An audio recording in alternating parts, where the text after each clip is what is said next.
Boomers, let me just rebuke you all. You are retiring and moving away from your children and abandoning them and not being generous toward them and not helping them. And when you die, you're not even including them in your estate. You despise your God and your children. You're an entirely greedy generation that loves money and power. It's just disgusting. Somebody's like, I'm the exception. Well, then tell the other guys to stop. How shameful is it that children are out giving parents? Let me say, when you get to be my age, you're making usually more than your 20-something kid who's just getting started, and they're outgiving you. Millennials, born 1981 to 1996, giving per household has increased 22% as of 2024 and has surpassed Gen X, that's me, born 1965 to 1980.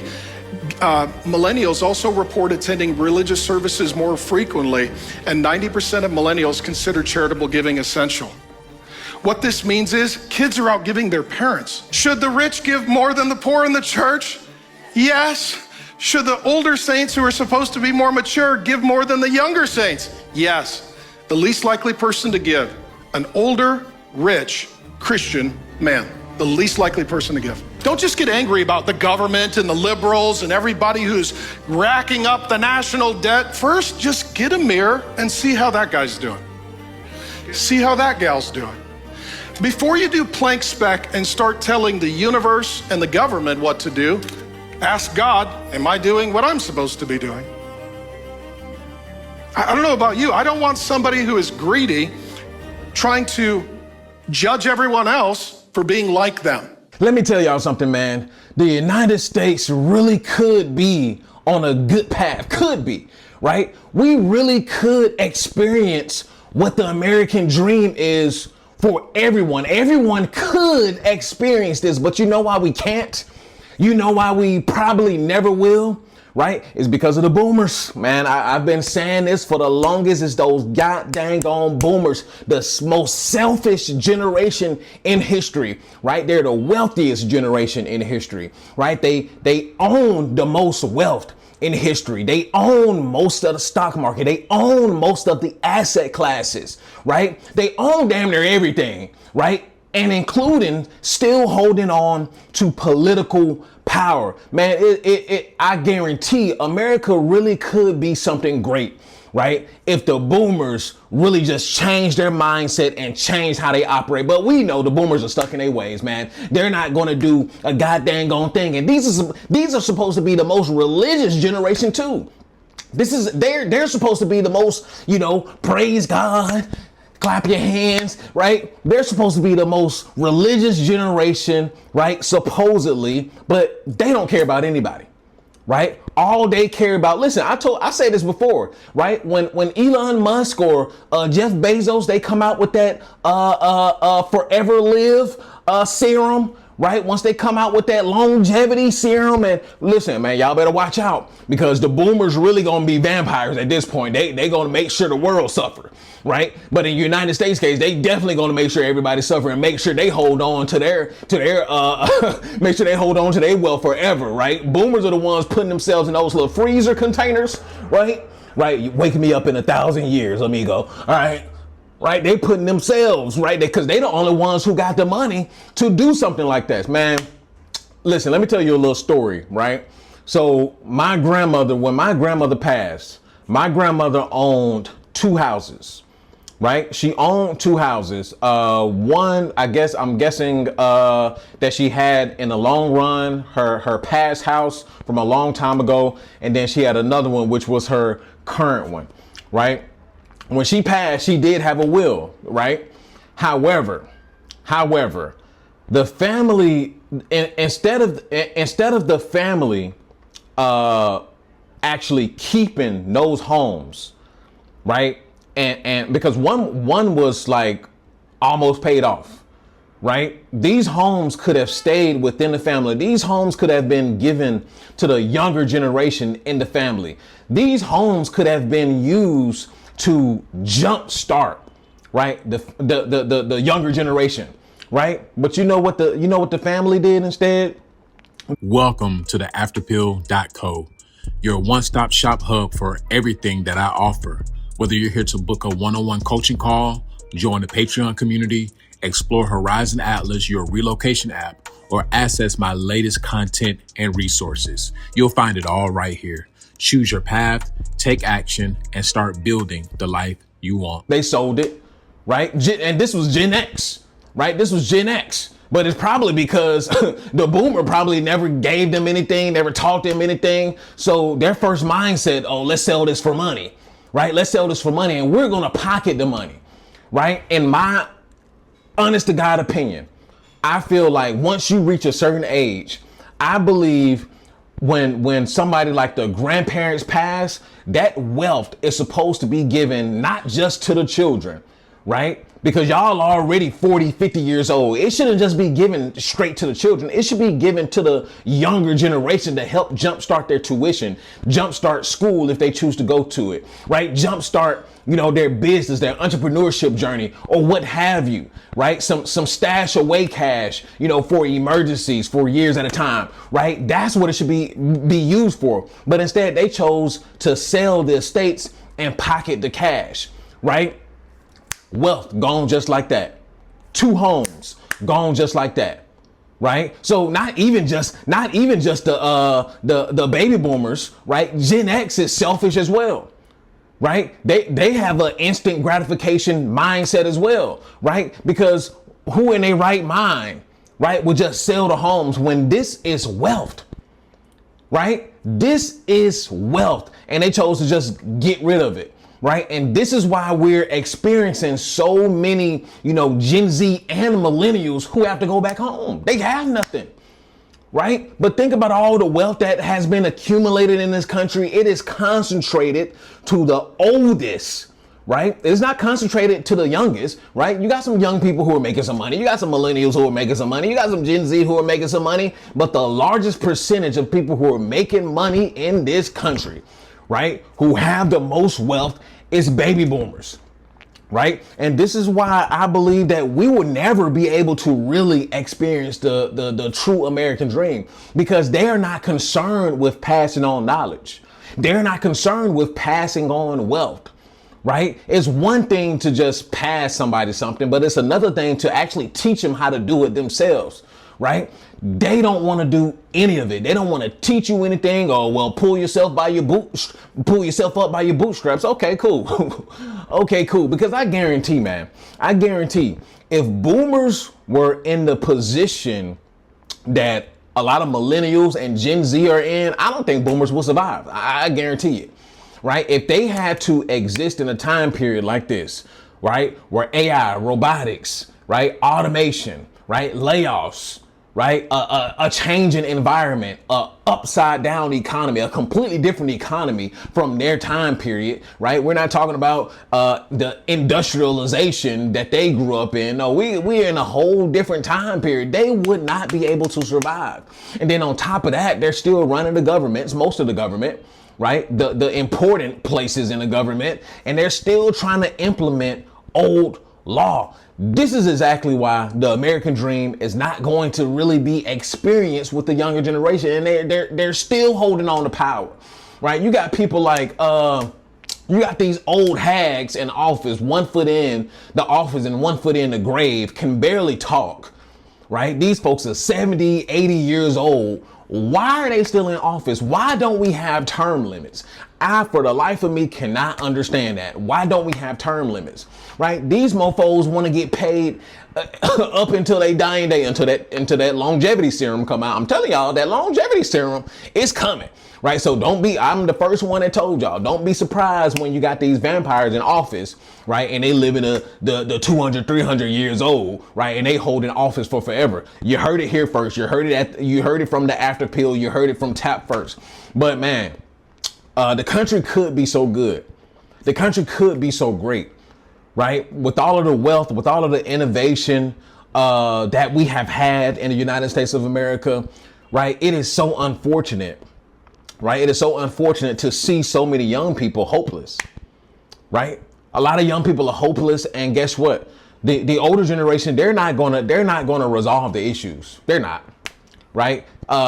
They still haven't, right? We year after year after year, politicians keep saying the same exact thing over and over again. Pull yourself up and blase, blase, blah. But nobody has truly tackled the issues at heart, right?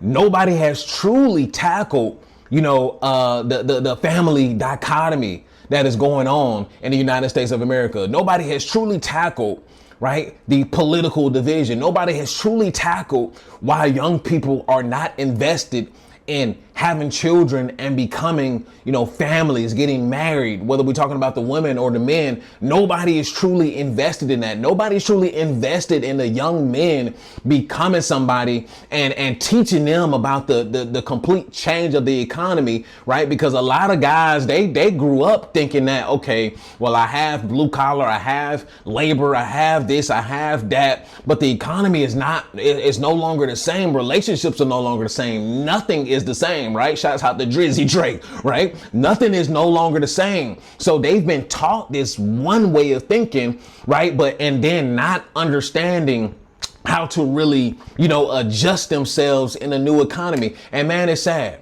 It's sad. And including the women were told how to, do this and how to do that. But in reality, that life doesn't even exist for the majority of women either. They were told, hey, that you need to go get married. You need to go and pop out 2 or 3 kids. You need to go find this man to be able to provide this and that and the third. But the thing is that most of the men that exist today cannot do any of that. They can't buy a home. They can't afford kids. They can't do, the things that the men of the past used to be able to do. You used to be able to own a home, right, on a warehouse salary, making $5.99 an hour, right? You used to be able to afford, a family of 3 with the car and a white picket fence and all of that good stuff, right? No longer can you do that, right? Those time periods are long gone, and you got to understand, if those time periods are long gone, the women, have no choice but to get out here and hustle.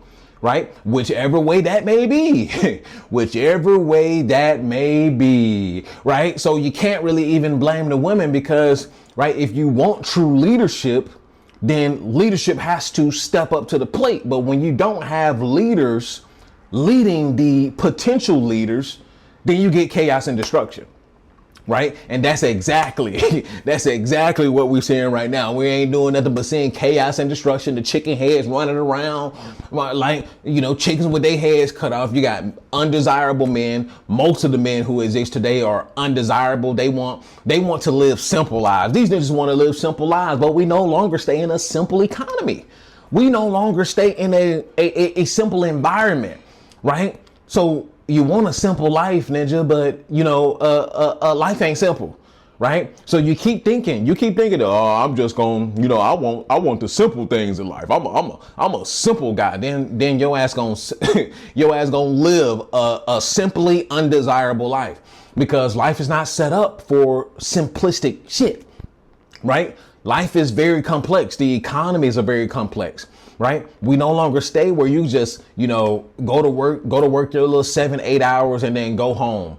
Right? And pop open some beers. I know some of y'all still do that, but that's why you're broke. Right? And that we no longer stay in that environment. Right? You get off and then you're ready for the weekend. That's exactly why you're broke. Right? We no longer stay in those environments no more. Right? You got to get out here and get it. You got to get out here and put your feet on the line, your toes, your head, everything, your neck on the line, your arms on the line. That is what it takes nowadays. So boomers ain't gonna come to save you, right? Gen X ain't coming to save you either, right? Outside of those 2 generations who have owned most of the wealth up till today, right? They're the wealthiest generation in history, right? They're not passing nothing around. They're not passing any knowledge. That's why a lot of young people, right? They have this negative sentiment with the older generation, because they understand that, listen, them folks, they ain't never did nothing for us, right? They continue to pass policy that's not in our favor, right? They continue to make rules that are not in their favor. They're making rules for them,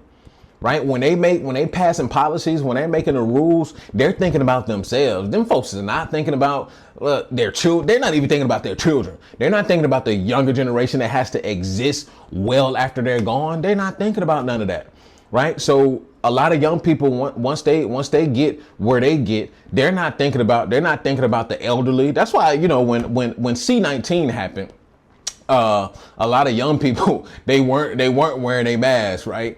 And a lot of people were angry, especially the boomers and the older generation. Why aren't y'all, you know, wearing your mask and, you know, blase, blase, blah, right? A lot of them was like, cause we want you niggas to go, right? Y'all need to go ahead and exit stage left, right? Right? They was like, you need to go ahead and go, right? So a lot of young people had a, you know, negative sentiment when it comes to the older generation because, like I said, a lot of them are hopeless. A lot of them don't have anything going on for themselves. They've been completely locked out. They've been locked out of almost everything, right? They've been locked out of housing. They've been locked out of the job market. Men are locked out the relationship market, marriage market. They're locked out of having children. They're locked out of traveling. These folks are locked out of everything.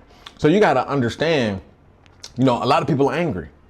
Right. And I feel like it's too late. It's too late to really do anything about it.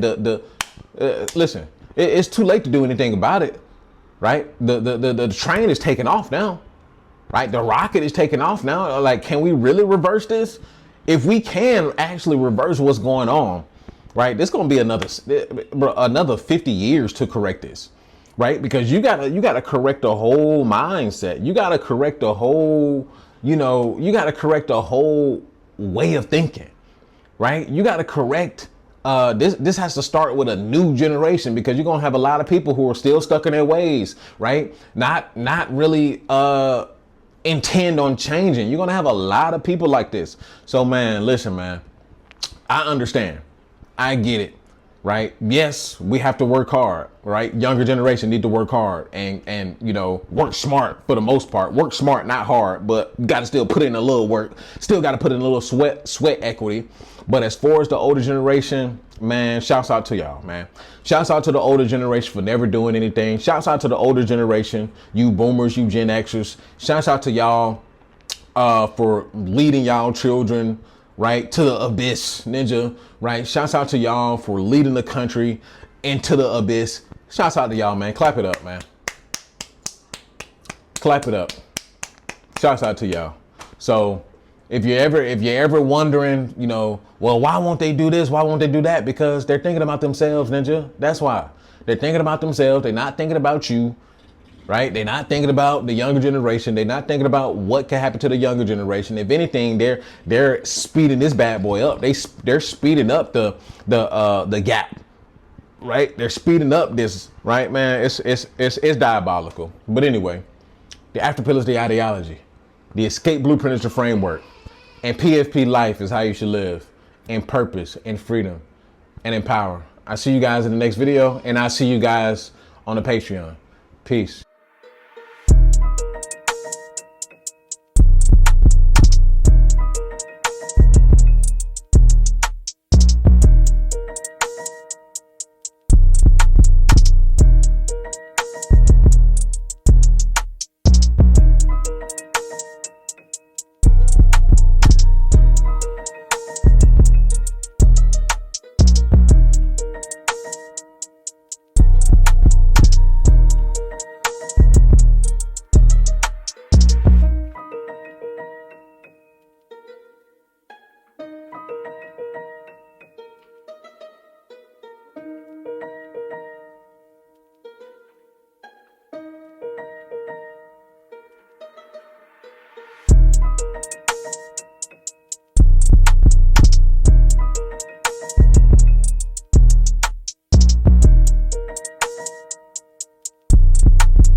Welcome to the afterpill.co, your one-stop shop hub for everything that I offer.